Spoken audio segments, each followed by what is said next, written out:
What's up, everybody? Welcome to the Good Wolf Project. I'm your host, Jerry Scarlato. Today, I want to talk to you about how to overcome the burden of being overprivileged.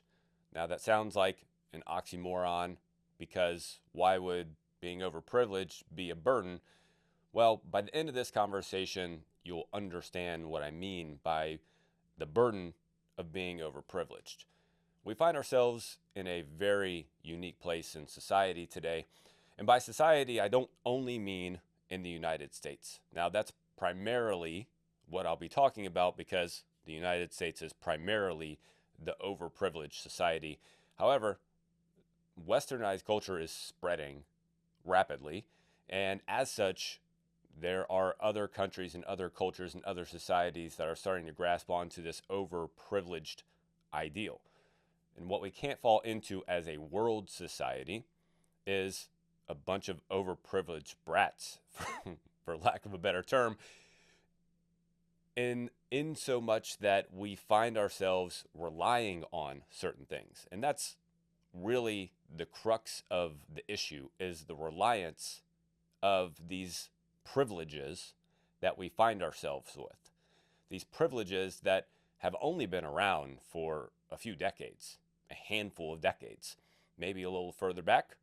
As we'll go through the history of where privilege really started to take hold, especially in America, we'll find that it's only been about 70 or 80 years that the privileges that we have today have been around.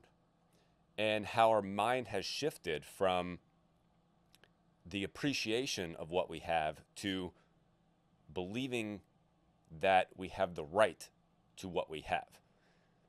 But nowhere in the United States Constitution does it say that we have a right to what we have, which we'll get to in a little bit. Of course, first, I'll encourage you to hit pause to go give us a quick review so that we can reach more people. The more reviews we have, the more people that we reach. So by you going and taking 10 seconds to give us up to a 5-star review, we will reach that many more people. And by you reviewing, you can automatically and directly impact somebody else simply by you giving us a review. So I greatly appreciate you doing that. Also, if you're watching this on YouTube, by subscribing, the more subscribers we have, the same thing happens. The more our channel reaches more people, the more these videos, these ideas reach more people, and therefore, the more we can start to understand that privilege is a burden, or being overprivileged is a burden and not the thing that it has been made out to be. So thank you guys for giving us a review or subscribing if you are on YouTube. Greatly appreciate all of that. So first, I always appreciate starting with definitions because you have to know what you're talking about in order to understand why it is a problem. Why is being overprivileged a problem? Why is it a bad thing that we have the things in our life that we have these industries that are here to take care of us, that want us to rely on them? Why is that a bad thing? Well, privilege, by privilege, I mean the definition of privilege, which, if you look it up, what you'll find is something like this: a special advantage, immunity, permission, right, or benefit enjoyed by an individual or community.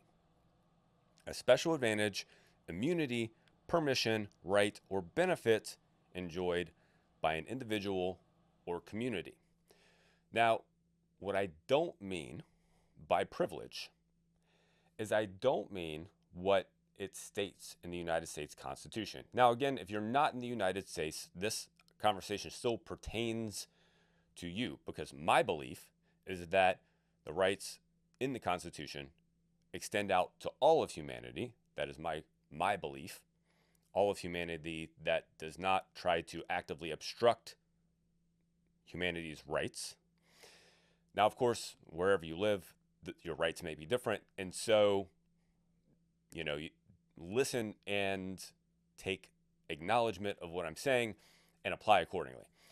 So in the United States Constitution, it states that we hold these truths to be self-evident, that all men are created equal, that they are endowed by their Creator with certain unalienable rights, that among these are life, liberty, and the pursuit of happiness. Life, liberty, and the pursuit of happiness. Life means that you have the right to your life. You have the right to live your life as you'd like, as long as you don't actively obstruct other people's rights. Liberty is freedom. You have the right to your freedom, as long as you don't actively obstruct other people's rights. And you have the right to the pursuit of happiness, as long as you don't obstruct, again, other people's rights. And that word, that one word right there, is what has been essentially eliminated from society: the pursuit of happiness. The pursuit of happiness literally means that you can go out and make all the money that you want. You can have all the things that you want. You can do whatever in the hell you want for yourself. Again, as long as you don't obstruct in other people's rights, life, liberty, and the pursuit of happiness, you can do whatever the fuck you want. That's what that means. But guess what? We have changed that. We have essentially struck out the pursuit of happiness, and we have changed that to the right to happiness. The right to the things in life that lead to happiness. That's where our current thoughts are in reality. That's where our current frequency is in society, is that we think that we have this privilege to the things that we have. We have a privilege to be happy. We have the right to have more food. We have the right to have big cars and big houses, and all of these other things that we strive for in life, that up until recently we had to work our asses off for. But now we have essentially struck out the pursuit of happiness and replaced it, actually not replaced it at all, we've just made it the right to happiness. Now, all of this began, like I said, it's only been the last 70 or 80 years that all of this started. All of this began, not totally, this isn't a definite, this is when it began, but this is when really it started to churn, if you will, is when the 1930s, the early 1930s in the United States, a man named Franklin Delano Roosevelt, who was president for, I think, 10 or 11 years. He was elected to 4 terms, I believe. He died in his 4th term, which, by the way, that's the beginning of a dictatorship, if anybody is curious. But he was elected to 4 terms, and in, I think, his first term, may have been his second, he enacted Social Security. Now, Social Security is a normal thing for Americans today. It's essentially government retirement, if you will. So the government basically said, you don't need to take responsibility for your own life and for saving your own money and for saving, putting your money aside. You don't need to take responsibility for that. We'll do that for you. We'll go ahead and take your money from you, and we'll set that money aside, and we'll give it to you down the road. And that was the beginning of the social reforms that government started enacting. Now, FDR enacted other social reforms during his, what ended up being 3 terms in a year. And that was carried forward by other presidents after that. Lyndon Johnson, for instance, a couple of decades after FDR, he started Medicare, Medicaid, and welfare, I believe. Again, basically saying, if you don't work and if you don't feel like doing anything, then we'll take care of you. We'll just let the rest of society foot the bill, and we'll take care of you. We'll take care of your health care. We'll go ahead and pay you a little something. We'll give you some food stamps. Don't worry about it. We got your back. We'll let society take the people who work. We'll let those people, we'll let them pay for it. So if you don't feel like doing anything, we got you. Don't worry about it. And those were just the beginnings of it. Now, of course, there are instances where people find themselves in situations where they have a hard time finding work. But it is more likely in today's society that the instances are supported and propagated by a feedback loop. If you follow the incentive, then you'll understand why people have a hard time getting out of the system, because the system is the incentive.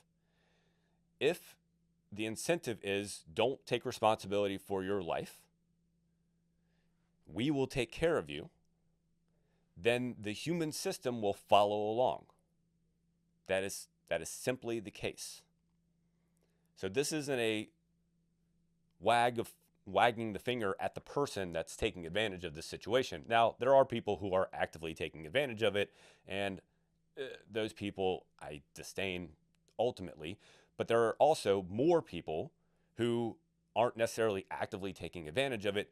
They just are in the system. They find themselves in the system, and it is a familial thing. It just follows through one after another until somebody decides to break off and try something different. And that's the challenge. So follow the incentives, and you will find where people are relying and where those privileges come from. Those are just a few examples of social reforms that are privileges that we find ourselves with, that I believe, this is one person's belief, have actually led to or began the downfall of the greatness of society.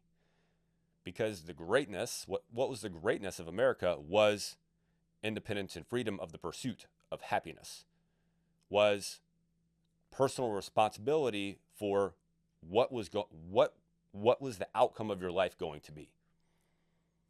That was the greatness of it. And suddenly, the government decided that they were going to start to take care of us instead. The government is Big Brother. Now, there are many other privileges that we find ourselves with, and these are more worldwide and not only in the United States. If we look at three particular industries, the food industry, the healthcare industry, and the pharmaceutical industry, if we look at those three industries alone, those are industries of privilege. I'm not so sure about healthcare, and I know other countries have, national healthcare or whatever. Again, if you look at that as a privilege, we'll talk about why it's a problem. But the pharmaceutical industry they don't have as quite a big hold on the rest of the world as they have in the United States. But let's talk about why those privileges are quite literally, killing people in the United States. Killing physically and killing psychologically. So the food industry is the ultimate privilege, and it has led to obesity, chronic disease, metabolic diseases, rampant metabolic diseases, which a lot is propagated by this food industry that literally develops food that we become hooked on. They develop food that have the perfect combination, or the perfect bliss point, if you will, of salt, sugar, and fat, and texture. Salt, sugar, fat, and texture. They literally sit in a laboratory, make foods that have the perfect combination of those things that will increase the likelihood that you will eat them. They're calorie dense, so therefore increases the likelihood that you will become obese, over fat, and that increases the likelihood of you developing chronic diseases such as metabolic diseases. And this is a privilege because 100,000 years ago, we had no choice but to eat whatever we caught, whatever we killed, whatever we could dig out of the ground, whatever we could climb up in the tree and get. We had zero choice on what we ate. Today, we can literally fight. We have the privilege to fight over what we eat. Outside of politics and religion, nutrition is probably the third biggest thing thought about on the internet. Outside of probably politics and religion, nutrition is probably number 3. The fact that we can fight about what nutrition is best, quote unquote, that's a privilege. That is a privilege that we have because, again, we there's no chance 10,000 years, 1,000 years ago that we would have 500 years ago, even 200 years ago, no chance that you would have found people fighting about what is the best because food would have been food. I have food, therefore I can survive yet another day. Thank goodness. So we have the privilege of choosing whatever foods we want, and therefore we find ourselves relying on the food industry. And we find ourselves embracing it to a point, that we find ourselves, like I said, diseased, overfat, and unhealthy, which then brings in healthcare and the pharmaceutical industry. Now, these are other privileges. Healthcare is a privilege that we have in the United States and across the country. Across the world. The pharmaceutical industry is another privilege that we have. The pharmaceutical industry is only 80 years old, maybe 70 years old. Penicillin was invented in like 1940. Again, right around World War II is when penicillin was invented. Before that, there was no pharmaceutical industry. So it's not very old. So the fact that it is as robust as it is, pretty phenomenal and pretty telling that they're reliant on one thing and one thing only, and that is us being overfat and over-diseased. But we have the privilege of that. We have the privilege of the healthcare system and relying on the healthcare system to fix our issues. Whenever we get sick, whenever we do develop a chronic disease, we have the privilege of going to the doctor and the doctor just giving us some medication. Thank goodness for the pharmaceutical industry, because otherwise, we'd be out of luck. We would have to actually eat healthy foods if it weren't for the healthcare industry and the pharmaceutical industry. We would actually have to take care of ourselves if those things weren't around. Do you see what I'm saying? By the privilege, by being overprivileged, we find ourselves surrounded by things that will gladly take responsibility off of our hands, and we have gladly given it up so that we can feel so, because we think we have the right of happiness, not the right to the pursuit of happiness. And that's why this is so dangerous. That's why this is a burden and not a good thing. Because being overprivileged means that we rely on industries or governments to do things for us. And when we rely on industries and governments to do things for us and to support us and to potentially keep us alive, that means that we are taking responsibility away from us and we are abdicating it to them. Therefore, when they decide to shift gears and not pay attention or not care or do something different, the likelihood of us thriving is not very good, because we have given up our own responsibility. We have relied on the industry to take care of us for so long because we have the privilege of it being there.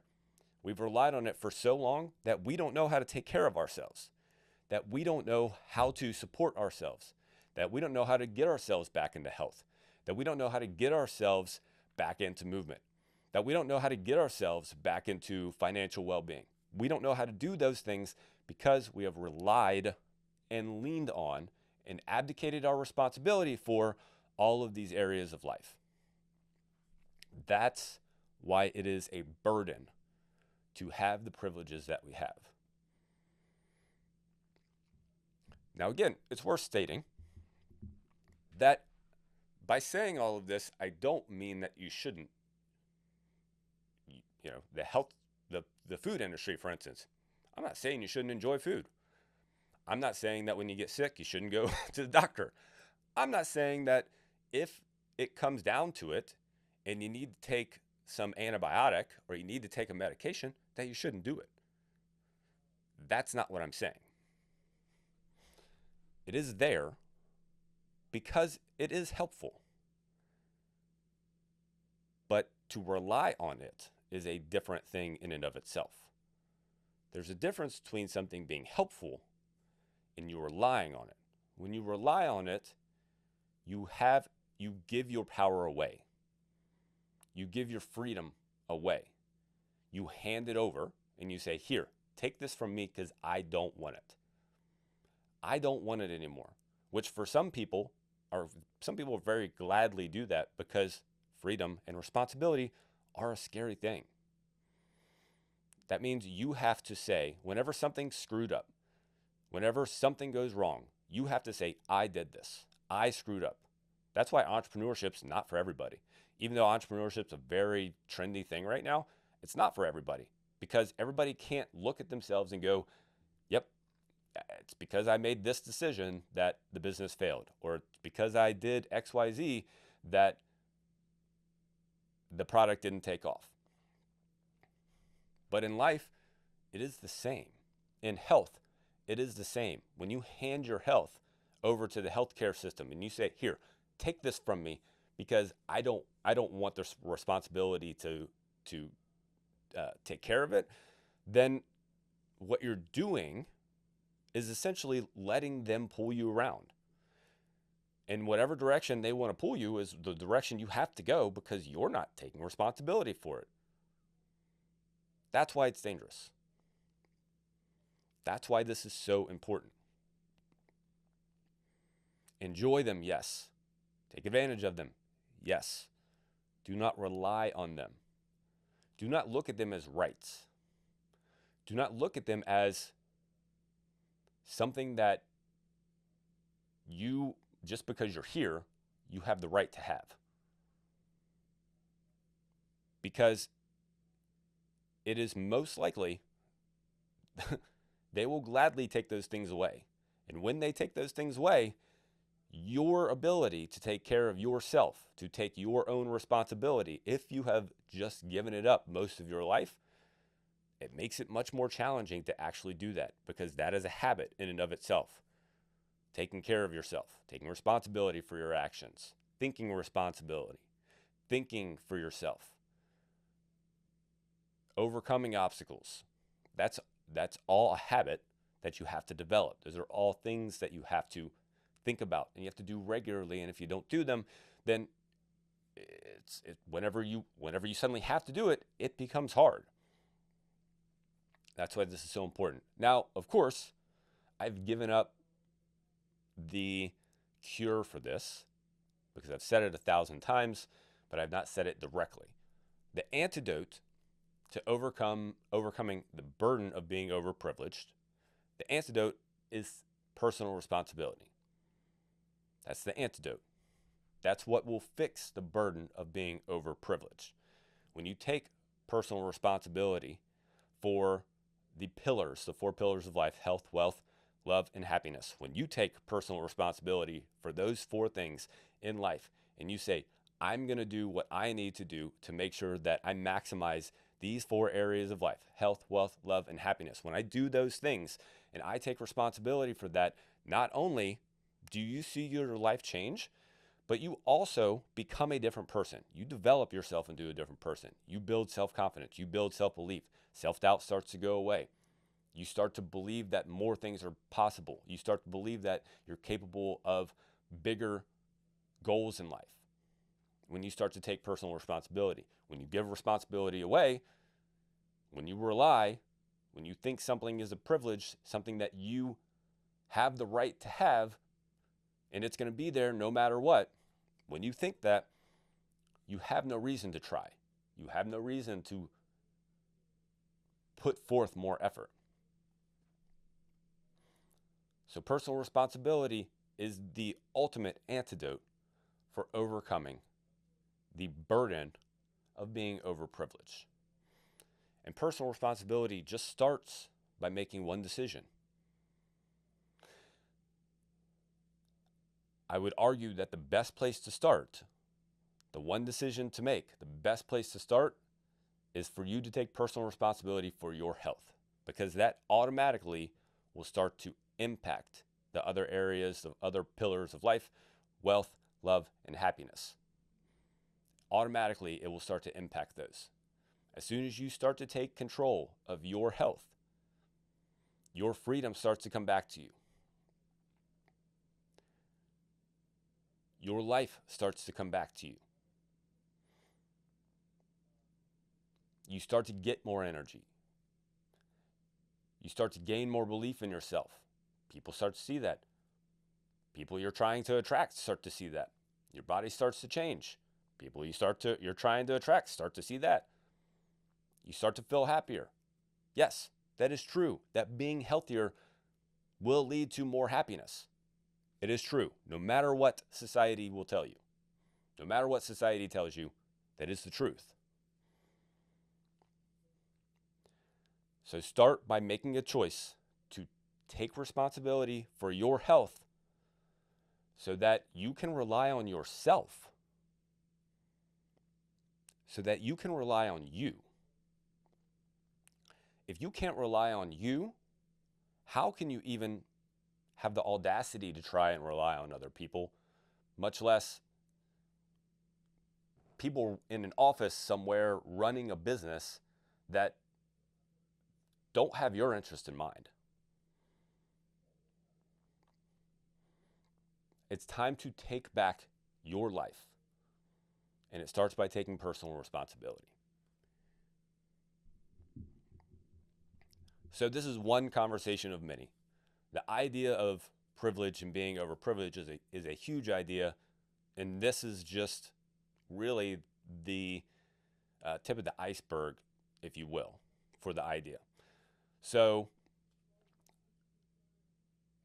make the choice, make the decision to take your life and to take your health back in your hands. When you do that, see what starts to happen. Just pay attention to how the rest of your life starts to change when you take your health seriously. When you take it seriously, just see how the rest of it starts to change. Thank you guys for spending this time with me. I appreciate you so much.